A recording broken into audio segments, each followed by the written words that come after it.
அவங்களே என்ன சொல்கிறாங்கன்னா, இந்த விஹெச்பிக்காரன் பஜ்ரங் தள்காரெலாம் இங்கே வந்து ஆர்ப்பாட்டம் பண்ணுறாங்க, இஸ்லாமியர்களுக்கு எதிராக விருப்பப்படுறாங்க. இது சொல்கிறது யார்?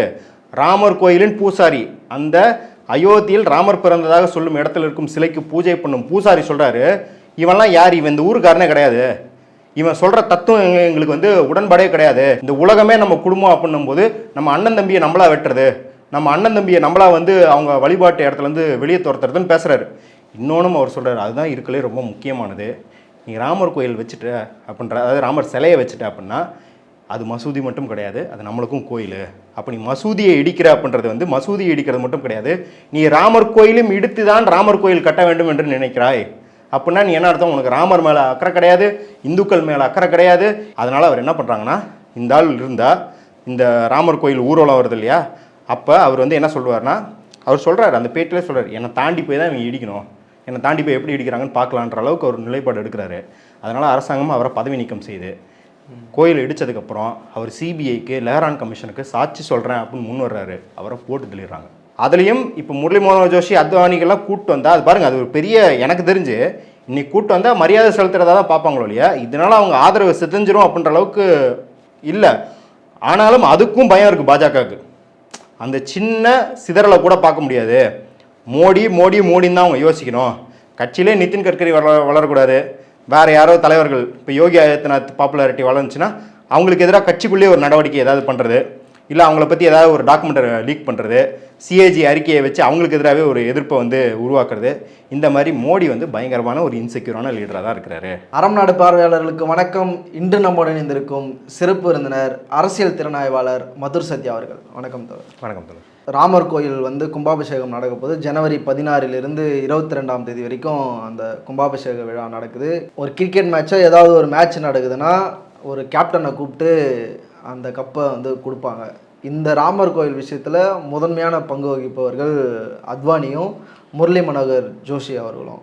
இப்போ அவர்களை கூப்பிட்டு தான் அதை நடத்தணுன்றது எல்லாருடைய விருப்பமாக கூட இருக்கலாம். ஏன்னா அவங்க தான் அந்த கருத்தை முன்வைத்து பல போராட்டங்கள் நடத்தியது. அதற்கு பின்பாக பாபர் மசூதி இடிக்கப்பட்டது வரைக்கும் அவருடைய பங்கு தான் இருக்குது. அவர்கள் 2 பேருக்கு வந்து அழைப்பு இல்லை, நீங்கள் வர வேண்டாம் என்று கோவில் நிர்வாகம் சொன்னதாக செய்திகள் வந்துட்டுருக்கு. எப்படி பார்க்குறீங்க இதை? இது எப்படின்னா, இது வந்து ஃபஸ்ட்டு உலகளாவிய லெவலில் இது ஒரு போக்கு. நீங்கள் வந்து என் வீட்டு கண்ணுக்குட்டி, என் கூட மல்லு கட்டி, என் மார்பிள் முட்டுதடி கண்மணின்றது தான் வந்து உலகம் ஃபுல்லாகவே ஆதிக்க சக்திகள் சந்திக்கிறத நம்ம பார்க்குறோம். ஹிட்லரை வளர்த்தி விட்டது அமெரிக்கா தான். ரஷ்யாவை வந்து எதிர்க்கணும் அப்படின்னு ஹிட்லரை வளர்த்தி விட்டால் ஹிட்லர் தண்ணியை பிடிச்சி கடிச்சு விட்டான். அதே போல் தாலிபானை இவங்க தான் வளர்த்தி விட்டாங்க. அப்புறம் தாலிபான் இவங்களுக்கு எதிராகவே திரும்பினதை பார்க்குறோம். இங்கே நம்ம ஃபாசிச போக்கில் இயங்கின புரட்சி தலைவி அம்மாவை கூட பார்த்துருக்கோம். அவங்கள யார் முதலமைச்சர் ஆக்குனாங்களோ அவங்களே கடைசியில் எல்லாத்தையும் ஓரம் கட்டிட்டு புதுசாக ஒரு டீம் அமைச்சிக்கிட்டாங்க அவங்க அப்படின்றத பார்க்குறோம். குறிப்பாக அத்வானி கேஸில் நம்மளே பார்த்துருக்கோம். அத்வானி தான் கட்சியிலையும் ஆர்எஸ்எஸ்லேயும் மோடிக்கு எதிர்ப்பு இருந்தபோது கூட ஆதரவு தெரிவித்து அவரை மேலே கூப்பிட்டு வந்தவரை அவர் பிரைம் மினிஸ்டர் ஆகிறத தடுத்து தான் பிரைம் மினிஸ்டர் ஆகிற போக்கில் தான் மோடி வளர்ந்தார். 2019 எலெக்ஷனுக்கு முன்னாடி ஒரு மீட்டிங்கில் நம்ம பார்த்துருப்போம். எல்லாத்துக்கும் வணக்கம் சொல்லி கை கொடுத்துட்டு போகிறவர் அத்வானி வணக்கம் வைக்க போவார், அப்படியே அவரை தாண்டி போவார். அவர் திரும்பி வணக்கம் கூட சொல்ல மாட்டார், கையால் இல்லை வார்த்தையால் கூட வணக்கம் சொல்லாமல் போகிறத பார்த்துருக்கோம். இது வந்து ஏன்னா இது ஒரு ஆதிக்கத்தின் போக்கே இப்படி தான் இருக்கும். அதாவது முன்னாடி இருக்கிறவர்களோட உழைப்பை நிராகரித்து, முன்னாடி இருக்கும் சமூக நல்லிணக்கணங்கள்லாம் நிராகரித்து அடித்து உடச்சி தான் அது மேலே போகும். அது நம்ம கிரிக்கெட்லேயே பார்க்குறோம். பிஜேபியோட போக்கு பாருங்கள். கிரிக்கெட்லேயும் கூப்பிடும்போது வேர்ல்டு கப்புக்கு கபில் தேவ் கூப்பிடல, தோனியை கூப்பிடல. அப்போ அவங்க முன்னாடி இருக்கிற அச்சீவ்மெண்ட்லாம் எடுத்துகிட்டு நாங்கள் தான் அச்சீவ் பண்ணணும்னு நிறுவாங்க இல்லையா. இந்த ராமர் கோயில் இப்போ நீங்கள் சொல்கிறீங்க இல்லையா, அது அத்வானி செய்த துரோகம் தான் இன்றைக்கி அத்வானிக்கு துரோகமாக வந்து முடிஞ்சிருக்குன்னு பார்க்குறோம். ஏன்னா அவங்க ராம ஜென்ம பூமின்னு நிறுவனாங்க இல்லையா, அதுவே துரோகத்தால் நிறுவியது அப்படின்றத நம்ம பார்க்குறோம். என்னென்னா அவங்க 1949 ஒரு சிலையை கொண்டு உள்ளே வைக்கிறாங்க. அதுக்கு விஹெச்பி அப்போ வந்து 1990களில் வந்து ஒரு டாக்குமெண்ட்ரி பண்ணிச்சு, 80கள் முடிவில் ஒரு டாக்குமெண்ட்ரி பண்ணிச்சு. அது அன்னைக்கு ஹை பட்ஜெட் டாக்குமெண்ட்ரி. இப்போ பார்த்தீங்கன்னா என்னடா இவ்வளோ சூப்பராக டெக்னாலஜி, இவ்வளோ கேமராலாம் வச்சு எடுத்துருக்கீங்கன்னு தெரியும். அது என்னென்னா ஒரு சாமியார் வந்து தூங்கிட்டு இருந்தாராம், கனவுல வந்து குழந்தை வடிவத்தில் ராமர் வந்தாராம். அந்த ராமர் வந்து அந்த கிரில் கேட் இருக்கும் மசூதிக்குள்ளே, அதுக்குள்ளே வந்து வான்னு கூப்பிட்டாராம். இவர் கனவு கலைஞ்சது தான் தெரியுமா, எந்திரிச்சு பார்த்தா அங்கே வந்து ராமர் சிலை இருந்துதான். இவர் தான் கொண்டு போய் உள்ளே வச்சார். ஆனால் இவர் கடவுளால் இயக்கப்பட்டாராம். இப்படி கொண்டு போய் உள்ளே வைக்கிறார். அவர் வந்து இந்த நேம் ஆஃப் ராம்னு சொல்லிட்டு ஒரு ஆவணப்படம் டாக்குமெண்ட்ரி இருக்குது, ஆனந்த் பட்டவர்தன் டாக்குமெண்ட்ரி. அது வந்து 30 வருஷத்துக்கு முன்னாடி அப்போ பாபர் மசூதி இடுப்பப்போ எடுக்கப்பட்ட டாக்குமெண்ட்ரி. குறிப்பாக அவருக்கு இடிக்க போகிறாங்கன்னு தெரிஞ்சு அதுக்கு சில வருஷங்கள் முன்னாடிலேருந்து அவர் டாக்குமெண்ட் பண்ணிட்டு வந்து இடிக்கிறதையும் டாக்குமெண்ட் பண்ணியிருப்பார். அது ஒரு சிறப்பான ஆவணப்படம். யூடியூப்பில் இருக்க பார்வையாளர்கள் எல்லாரும் போய் அதை பார்க்கலாம். அது நம்மளுக்கு பல திடுக்கிடும் தகவல்களை சொல்லும். ஏன் இன்னைக்கு அதானியும் முரளி மனோகர் ஜோஷியும் நிராகரிக்கப்பட்டிருக்காங்கன்னு நம்ம புரிஞ்சுக்கலாம். என்ன அப்படின்னா, அந்த டாக்குமெண்ட்ரியில் அவர் சொல்கிறார், அந்த சாமியார் நல்லா நாமம்லாம் போட்டு பொக்கவையெல்லாம் ஆயிடுச்சு அவருக்கு. இப்போ வயசாகிடுச்சு. ஏன்னா 1949 வயசானவர்னா 90 எப்படி இருப்பார் அவர். அவர் சொல்கிறாரு, இதெல்லாம் சொல்லிட்டு இதுக்கு மேலே என்னால் சொல்ல முடியாது, சொன்னால் என் உயிருக்கு ஆபத்து அப்படிங்கிற மாதிரி சொல்கிறார். எப்படி ஒரு சாமியார். அப்புறம் 90 சாமியார் இருந்தவர் அவரை வந்து கோர்ட்டு நியமிக்கிறாங்க. இப்போ அது கோயில் நாய் போச்சு. எது சிலையை உள்ளே வச்சோன்னே இஸ்லாமியர்கள் என்ன பண்ணுறாங்கன்னா, சரி சண்டை வேணாம், நீங்கள் இது ராமர் பிறந்த இடம்னு சொல்கிறீங்க, அதிலலாம் அவங்க டிஸ்பியூட் பண்ணல. இன்றைக்கி வந்து எப்படி கட்டமைக்கிறாங்கன்னா, இஸ்லாமியர்கள் அதை நிராகரிச்சிட்டாங்க, அவங்கள வந்து இந்துக்களின் வழிபாட்டு உரிமையை அவங்க வந்து மறுத்துட்டாங்கலாம் சொல்கிறாங்களா? அப்படிலாம் கிடையாது. 49லேருந்து 89 வரைக்கும் 40 வருஷம் இஸ்லாமியர்கள் என்ன சொன்னாங்கன்னா, நீங்கள் உங்கள் கோயில்னு சொல்கிறீங்க, ராமர் பிறந்த இடம்னு சொல்கிறீங்க, அந்த காம்பவுண்ட் இருக்குது, அந்த காம்பவுண்டில் நீங்கள் கோயில் மாதிரி அதை கும்பிட்டுக்கோங்க, அந்த காம்பவுண்டில் மசூதிக்குள்ளே நாங்கள் கும்பிட்டுக்கிறோம் அப்படின்னு 40 வருஷத்துக்கு மேலாக இரு சமூகத்தினரும் சமாதானமாக அங்கே வழிபட்டு கொண்டிருந்தாங்க. இப்போ அந்த அப்பாயின்ட் பண்ணுற பூசாரி அந்த சிலைக்கு அவர் பூஜை பண்ணுறாரு. அவர் சொல்கிறாரு, நாங்களாம் ஒன்று மண்ணா இருக்கிறோம், அவங்க பாருங்கள் எவ்வளோ பறந்துபட்ட மனதுடையவங்களா இருக்கிறாங்க இஸ்லாமியர்கள். நீங்கள் இப்போ நம்ம என்ன நினைக்கிறோன்னா, வடக்குலேருந்து ஒரு ஐடியாலஜியை கொண்டு நம்ம இங்கே திரிக்கினாங்க இந்த இந்துத்துவ கருத்து அப்படின்னு நினைக்கிறோம் இல்லையா? இந்த டாக்குமெண்ட்ரி பார்க்கும்போது தான் தெரியுது, வடக்கில் இருக்கவங்களுக்கு அது அந்நியமாக தான் இருந்திருக்குது. அவங்களாம் என்ன சொல்கிறாங்கன்னா, இந்த விஹெச்பிக்காரன் பஜ்ரங் தள்காரெலாம் இங்கே வந்து ஆர்ப்பாட்டம் பண்ணுறாங்க, இஸ்லாமியர்களுக்கு எதிராக விருப்பப்படுறாங்க. இது சொல்கிறது யார்? ராமர் கோயிலின் பூசாரி. அந்த அயோத்தியில் ராமர் பிறந்ததாக சொல்லும் இடத்துல இருக்கும் சிலைக்கு பூஜை பண்ணும் பூசாரி சொல்கிறாரு, இவன்லாம் யார்? இவன் இந்த ஊருக்காரனே கிடையாது, இவன் சொல்கிற தத்துவம் எங்களுக்கு வந்து உடன்பாடே கிடையாது. ஏன்னா அவர் இந்து மதத்துலேருந்து சொல்கிறார். அவர் இந்து மதம் என்ன சொல்லுது அப்படின்னா, வசுதேவ குடும்பகம்னு சொல்லுது. அதாவது கிறிஸ்துவத்தில் சொல்லுவாங்க, உன் பக்கத்து வீட்டுக்காரனை வந்து நேசி அப்படின்னு சொல்கிற இயேசுநாதர் சொல்கிறது இருக்கு இல்லையா? அது மாதிரி இந்து மதத்துலேயும் அப்படி தான் சொல்லுது. இந்த உலகமே நம்ம குடும்பம் அப்படின்னும் போது நம்ம அண்ணன் தம்பியை நம்மளா வெட்டுறது, நம்ம அண்ணன் தம்பியை நம்மளா வந்து அவங்க வழிபாட்டு இடத்துலேருந்து வெளியே துரத்துறதுன்னு பேசுகிறாரு. இன்னொன்றும் அவர் சொல்கிறார், அதுதான் இருக்கலே ரொம்ப முக்கியமானது. நீ ராமர் கோயில் வச்சுட்ட அப்படின்ற, அதாவது ராமர் சிலையை வச்சுட்ட அப்படின்னா அது மசூதி மட்டும் கிடையாது, அது நம்மளுக்கும் கோயில். அப்போ நீ மசூதியை இடிக்கிற அப்படின்றது வந்து மசூதியை இடிக்கிறது மட்டும் கிடையாது, நீ ராமர் கோயிலும் இடித்து தான் ராமர் கோயில் கட்ட வேண்டும் என்று நினைக்கிறாய். அப்படின்னா நீ என்ன அர்த்தம்? உனக்கு ராமர் மேலே அக்கறை கிடையாது, இந்துக்கள் மேலே அக்கறை கிடையாது, இந்த கலாச்சாரத்தின் மீது நீ சொல்கிறீல இப்போ பண்பட்ட தொல்குடி கலாச்சாரம்லாம் நீ வந்து ஒரு பரப்புரையை சொல்கிறேன், அதுலேயே உனக்கு அக்கறை கிடையாது அப்படின்றதான்.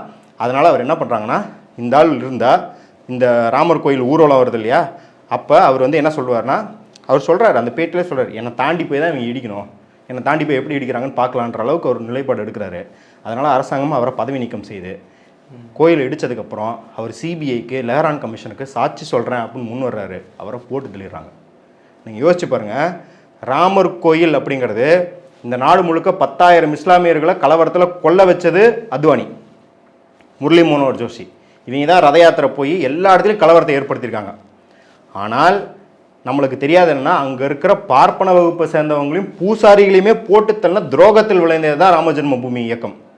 அப்போ அந்த மாதிரி நீங்கள் வந்து துரோகத்தாலே கட்டமைச்சிங்க அப்படின்னா, ஏன் துரோகம் பண்ணுறீங்க அப்படின்னா, உங்களுக்கு அங்கே இருக்கிற பூசாரிக்கு எந்த கிரெடிட்டும் போகக்கூடாது. நீங்கள் அரசியல் லாபத்துக்கு அவர் சொல்கிற மாதிரி உங்களுக்கு ராமர் மேலேயோ இந்துக்கள் மேலேயோ உங்களுக்கு அக்கறை கிடையாது. ராமரையும் இந்துக்களையும் பயன்படுத்தி உங்கள் அரசியல் லாபத்தை நீங்கள் தேர்ந்து தான் போகிறீங்க அப்படின்னும்போது, நாளைக்கு இன்னொருத்தன் வந்து அதை விட பெரிய லாபத்தை ஈட்டுறவன் உங்களையும் அப்படி தான் நடிச்சு விடுவான். அதுதானே வந்து உலக நீதி. அதை தான் மோடி எஃபிஷியண்ட்டாக செய்கிறாரு. மோடி பாஜகவில் பெரிய தலைவரானதுக்கு காரணம் என்ன அப்படின்னு பார்த்தீங்கன்னா, பாஜக அப்படிங்கிறது ஒரு பார்ப்பன கட்சியாக இருந்தது. இன்றைக்கி பாஜகவில் தலைமை பொறுப்பாளர்களாக நிறைய பேர் இருக்கிறவங்க பார்த்தீங்கன்னா பார்ப்பனர் அல்லாதவங்களை ஆக்குறாங்க. மோடி ஒரு பார்ப்பனர் அல்லாதவர். இன்னும் சொல்லப்போனால் அவங்க ஓபிசின்னு சொல்லிக்கிறாங்க. அது ஓபிசியே இல்லைங்கிறத ஆராய வேணாம். இன்றைக்கி அண்ணாமலையை போடுறாங்க, எல்முருகனை போடுறாங்க. மத்திய பிரதேசில் வந்து ஒரு ஓபிசி யாதவ் தான் வந்து சீஃப் மினிஸ்டர் ஆகிறாங்க. சத்தீஸ்கரில் எஸ்டி ஆகிறாங்க. ஏன்னா மோடியை போன்றவர்களோட சிந்தனை என்ன அப்படின்னா, நீ வந்து ஒரு பார்ப்பன கட்சியாகவே வச்சுருந்தீங்கன்னா அது வெகுஜன ஆதரவே பெறாது.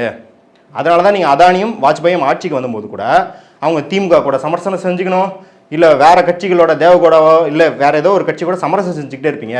தன்னிச்சையாக நீங்களே மேலே வரணும்னா நீங்கள் எல்லா வகுப்பினரும் உள்ளே சேர்த்துக்கணும். இது வந்து நல்ல அடிப்படை கிடையாது. அவங்களையும் சேர்த்துக்கிட்டு அவங்களையும் பார்ப்பனியமயப்படுத்தினா தான் உங்கள் கட்சி பிழைக்கணுன்றதை முதல்ல எழுத்தவர் முரளி மனோகர் ஜோஷி. இதை வந்து மோடிக்கு முன்னாடி ஆச்சாரியான்னு சொல்லிட்டு தமிழ் பார்ப்பனர் ஒருத்தர் வைக்கிறாரு. அவர் வந்து என்ன வேடிக்கைன்னா அவர் கொஞ்சம் பார்க்கறது கருப்பாக இருப்பார். அதனால கட்சிக்குள்ளேயே அவர் ஓபிசி எஸ்சின்னு நினச்சாங்க. அவர் முதல்ல 1990கள் இதை சொல்லும்போது கட்சி பார்ப்பன கட்சியாளர் இருந்தாலும் தேர்தலில் தோத்துக்கிட்டே தான்ப்பா இருப்போம். இப்போ காங்கிரஸ் வீழ்ச்சி அடைஞ்சிருச்சு. 80கள் முடிவில் காங்கிரஸுக்கு பெரிய நடுக்கம் ஏற்பட்டுச்சு. ஆனால் அது உங்களால் பயன்படுத்திக்க முடியாத காரணம் என்னென்னா நீங்கள் பார்ப்பன கட்சியாகவே இருக்கிறீங்க, மக்கள் உங்களை வந்து மேல் சாதி கட்சியாக மட்டும் தான் பார்க்குறாங்க, அதை மாற்றணும்னு சொன்னும்போது முடியாதுன்னு சொல்கிறாங்க. கான்ஃபரன்ஸில் அவர் வெளியே வராரு. கட்சிக்குள்ளே இருக்கிற ஓபிசி எஸ்சிக்கெல்லாம் வந்து அவர்கிட்ட சொல்கிறாங்க, பாருங்கள் நம்மளுக்கு அங்கீகாரமே தரமாட்டுறாங்க அப்படின்னு. அவர் வந்து இதை பதிவு பண்ணுறாரு. என்னை வந்து அவங்க வந்து ஓபிசி எஸ்சி நினச்சிக்கிட்டாங்க, நான் கருப்பாக இருப்பதுன்னு தோற்றத்தினால, இன்னொன்று நான் தமிழ்நாட்டிலேருந்து வரேன் அப்படின்றதுனால நான் பார்ப்பனராக இருப்பேன்ற ஐடியாவை அவங்க யோசிக்கல அப்படின்னு. அதெல்லாம் அன்றைக்கி வந்து முரளி மனோகர் ஜோஷி ரொம்ப காட்டமாக எடுத்தார்.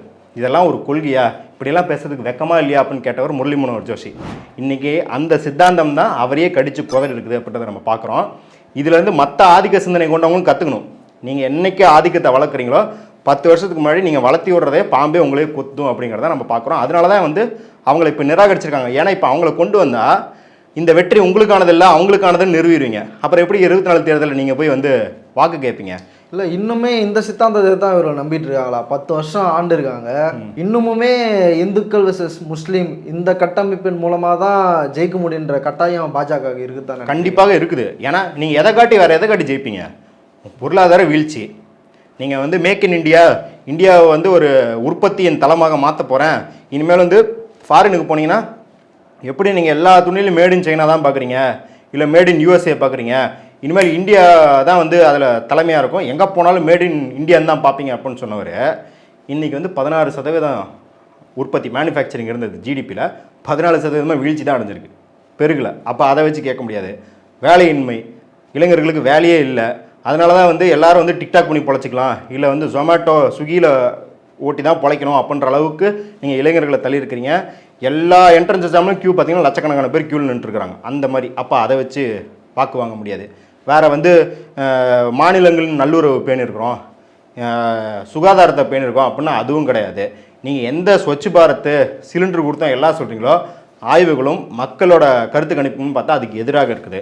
இப்போ இருக்கும்போது என்ன பண்ணுவீங்க? திருப்பி இதே சாதி வரி, மதவெறி, நாங்கள் பாகிஸ்தானை தோக்கடித்தோம், நாங்கள் சைனா கிட்ட வந்து மிரட்டிட்டோம் அப்படின்னு சொல்லி தானே வாக்கு வாங்குவீங்க. அப்போ ராம ஜென்ம பூமி வந்து அதுக்கு நீங்களே பாருங்கள், ஒரு சாதாரண ஈவெண்ட்டுக்கு இதை வச்சு நாங்கள் ஜெயிக்கல, எங்களுக்கு வேறு இருக்குது அப்படின்னா வேறு எந்த ஈவெண்ட்டுக்கு 2500 செலிபிரிட்டியை கூப்பிட போகிறாங்க?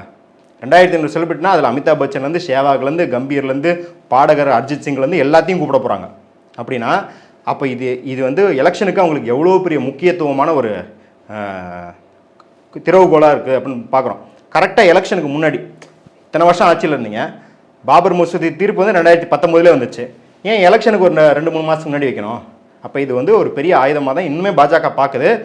அதுலேயும் இப்போ முரளி மனோகர் ஜோஷி, அத்வானிகள்லாம் கூப்பிட்டு வந்தால் அது பாருங்கள், அது ஒரு பெரிய, எனக்கு தெரிஞ்சு இன்னைக்கு கூப்பிட்டு வந்தால் மரியாதை செலுத்துறதா தான் பார்ப்பாங்களோ இல்லையா, இதனால் அவங்க ஆதரவு சிதைஞ்சிரும் அப்படின்ற அளவுக்கு இல்லை. ஆனாலும் அதுக்கும் பயம் இருக்குது பாஜகவுக்கு. அந்த சின்ன சிதறலை கூட பார்க்க முடியாது. மோடி மோடி மோடின்னு தான் அவங்க யோசிக்கணும். கட்சியிலே நிதின் கட்கரி வளரக்கூடாது, வேறு யாரோ தலைவர்கள், இப்போ யோகி ஆதித்யநாத் பாப்புலாரிட்டி வளர்ந்துச்சுன்னா அவங்களுக்கு எதிராக கட்சிக்குள்ளேயே ஒரு நடவடிக்கை ஏதாவது பண்ணுறது, இல்லை அவங்கள பற்றி ஏதாவது ஒரு டாக்குமெண்ட்டை லீக் பண்ணுறது, சிஏஜி அறிக்கையை வச்சு அவங்களுக்கு எதிராகவே ஒரு எதிர்ப்பை வந்து உருவாக்குறது, இந்த மாதிரி மோடி வந்து பயங்கரமான ஒரு இன்செக்யூரான லீடராக தான் இருக்கிறாரு. அதனால் அவருக்கு இது ஒரு ஆயுதம் தான் ராம் ஜென்மபூமின்றது. பல முக்கியமான விஷயங்களை பேசியிருக்கோம். அரங்கத்திற்கு வந்து பல்வேறு தலைப்பு அன்றைக்கு ரொம்ப நன்றி. நன்றி.